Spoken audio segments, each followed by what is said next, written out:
Niños, escritores y el tonto en el centro del círculo. De esta historia tienes una versión falsificada, rosada, tonta, cursi, azucarada, que alguien con la mollera un poco rancia consideró mejor para la infancia. Roald Dahl. En 1885, el comité de una biblioteca pública en Massachusetts expulsó un libro de sus estantes bajo el argumento de que era inmoral y ofensivo, y su lenguaje vulgar e ignorante. Este libro era Las aventuras de Huckleberry Finn. En 1972, una asociación estadounidense por los derechos de los afroamericanos acusa un libro de racismo, mientras padres de familia y periódicos la acusan de ser un libro más desabrido jamás escrito para niños. Este libro era Charlie y la fábrica de chocolate.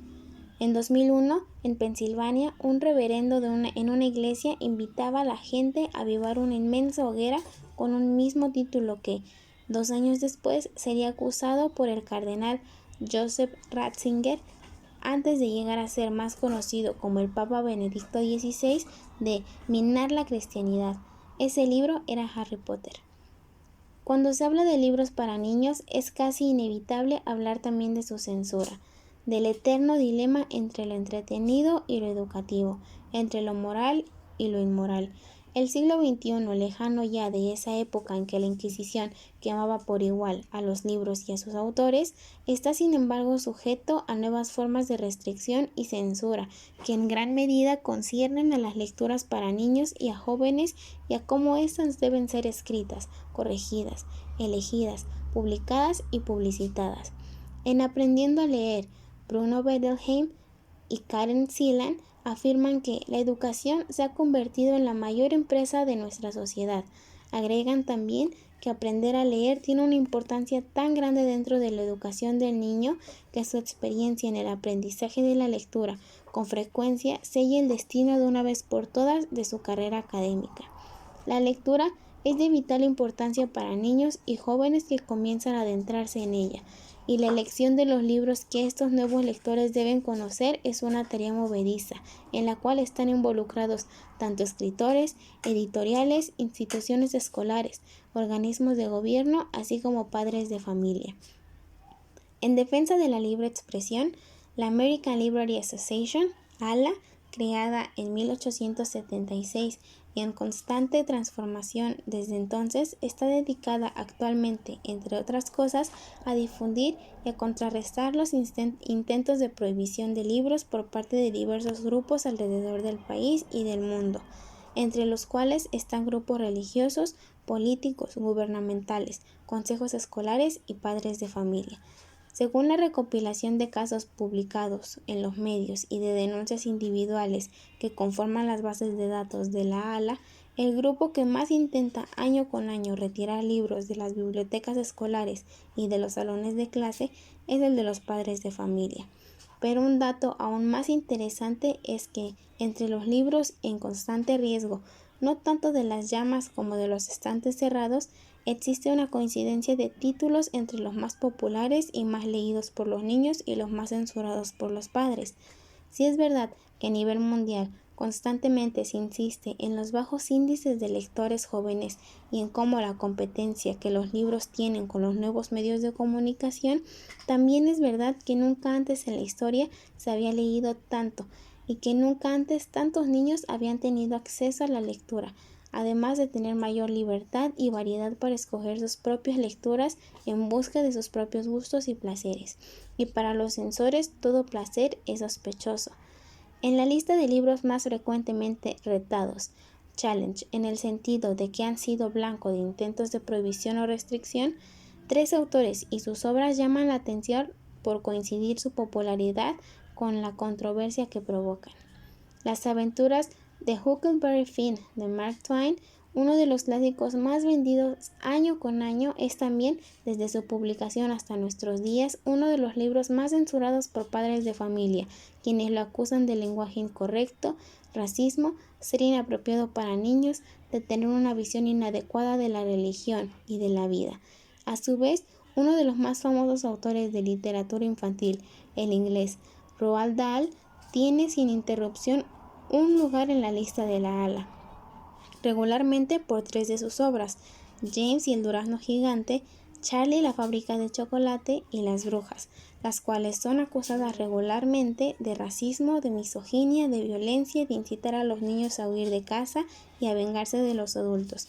Y por supuesto, el tercer caso es la saga para niños más rápidamente vendida de la historia y más rápidamente leída por millones de niños, Harry Potter, con sus 7 volúmenes atacados por ir en contra de diversas creencias religiosas, por incitar a los niños a desobedecer a los adultos, a romper las reglas, por promover la brujería, el ocultismo, el satanismo.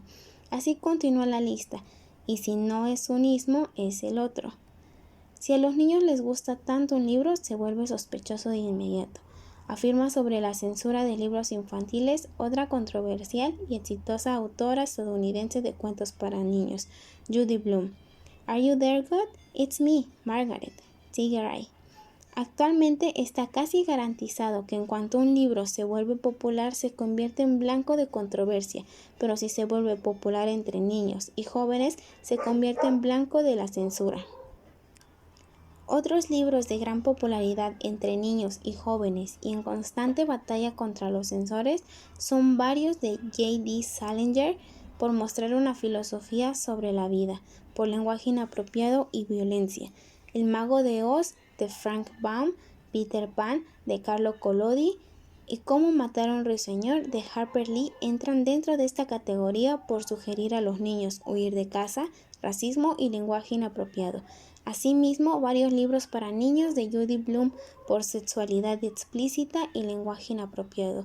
Y no son excepción algunos libros con títulos tan sugestivos como Daddy's Roommate, de Michael Wilhoit, Heather Has Two Mommies, de Leslie Newman, y It's Perfect Normal, de Robbie Harris, por hablar explícitamente de la homosexualidad. A la censura, que por lo general busca extensos e intricados argumentos en contra de sus objetivos, parecen concernirle en la realidad muy pocos temas, en cuanto se trataba de libros para niños. Sexualidad, religión, educación. Debemos creer que la tarea del censor es impedir que los niños arriben demasiado pronto al conocimiento de ciertos temas, aunque estos temas ya sean parte de sus vidas y estén en constante exposición a ellos gracias al bombardeo de la publicidad y los medios. Restringir su insaciable curiosidad, aunque esta restricción implique muchas veces confundirlos o frustrarlos al no obtener respuestas claras a sus preguntas. Dominar sus impulsos incivilizados, aunque sean muchas veces los adultos quienes actúen de forma arbitraria, egoísta y violenta en el mundo de los niños. La censura es, pues, para su protección, pero ¿protección de qué? Sino de una construcción un tanto inasible y sofista, de un monstruo en el closet. Los argumentos del censor son siempre sospechosos por su incapacidad para delimitar con claridad su objetivo. Parecen, a los ojos de la lógica directa de un niño, proteger menos al niño que al adulto. Protegerlo de la risa, la burla, la mirada inquisitiva del niño que, al observar al adulto sin tapujos, cuestiona sus costumbres y creencias más arraigadas y lo convierte en objeto de burla, de su divertimiento, de su horror. Es el adulto el verdadero monstruo del closet. La inocencia es un estado en el que tratamos de mantener a nuestros niños. La dignidad es un estado que reclamamos para nosotros, escribe el Nobel sudafricano J. M. Coetzee en su introducción Giving Offense, Essays of Censorship, y todos esos libros tan controversiales que, por su popularidad, parecen hablar tan directamente a los niños. Muestran las grietas y errores del mundo de los adultos, la tristeza de la vida, lo incomprensible de la historia y sobre todo la impotencia de ser niño. Muestran también que los niños son muchas cosas, pero nunca inocentes, y que en el difícil proceso de crecer se llegan a conocer por igual adultos y niños horrorosos. Sin embargo, nos dice el ensayista y psicólogo Rafael López Pedraza en su libro Dionisios en el exilio, sobre la represión de la emoción y el cuerpo. Nuestra visión de la niñez está impregnada tanto por la adoración al niño de la Sagrada Familia como por el paraíso moderno de Disneylandia, que es la concepción de la niñez como un periodo unilateral puro, inocente y feliz. Todo esto en terrible contraste con un mundo de guerras, de violencia mediática, de pobreza, de intolerancia. El mar de información en Internet, el bombardeo de la publicidad que goza de libertades negadas a la cultura misma, la transformación y la ruptura de la familia como la conocemos, la proliferación de nuevas sectas y religiones extremistas son solo parte del contexto en que los niños y los nuevos lectores crecen, buscando sus propios valores, sus propias ideas y su lugar en el mundo. El censor académico, religioso, moralista, al tratar de poner una venda en los ojos de los demás, se convierte en el verdadero vendado, explica J. M. Coetzee, con una excelente metáfora prestada de Erasmo. Se convierte en el tonto en el centro del círculo que con los ojos vendados tropieza y avanza titubeando mientras todos se ríen y lo esquivan. Padres de familia aún claman que en las escuelas no se les inculca a los niños el hábito de la lectura. Sin embargo, si un libro se vuelve en extremo popular para los niños, viene el súbdito de la sospecha. ¿Es apropiado ese libro? En países como Estados Unidos, Canadá, Inglaterra, Austria, los índices de quejas de los padres respecto a diversas lecturas y material cultural son altísimos, a pesar de la supuesta tolerancia en que dicen vivir. La censura parece ser un lujo de quienes tienen algo que censurar. En México, donde la cultura y su difusión están en constante batalla de supervivencia, los casos de intentos de censura son menos, no porque haya mayor tolerancia, sino porque hay mucho menos acceso a la lectura y a los libros, menor reflexión en torno a lo que se lee o debería leerse. Pero cuando la censura de cierto padre de familia se encargó de dar renovada popularidad entre los jóvenes a Aura de Carlos Fuentes, el recuerdo de haber convencido a dos adolescentes de leerlo con solo las palabras mágicas.